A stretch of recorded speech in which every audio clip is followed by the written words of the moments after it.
Welcome to the slop farm. Enjoy the video. You will start by confirming prerequisites: a GitHub account and an active Colab session signed into Google. Once done, open Colab and create a new notebook so you can run cells immediately. Next, open the left pane and choose the Files view. Make sure you can access the command palette. Decide whether to mount Google Drive for persistent storage or proceed with a direct Git clone into the temporary Colab VM. This choice affects persistence and subsequent commands. Next, clone the repo with a shell cell. Run git clone and point to the GitHub repo URL. This places files in /content. If the repo is private or you need to push changes, create a personal access token on GitHub, then use git remote set URL or HTTPS with the token for authentication.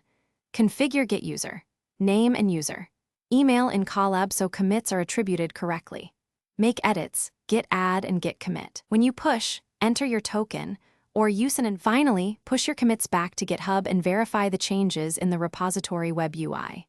Once done, unmount Google Drive or clear credentials in the session to avoid lingering access.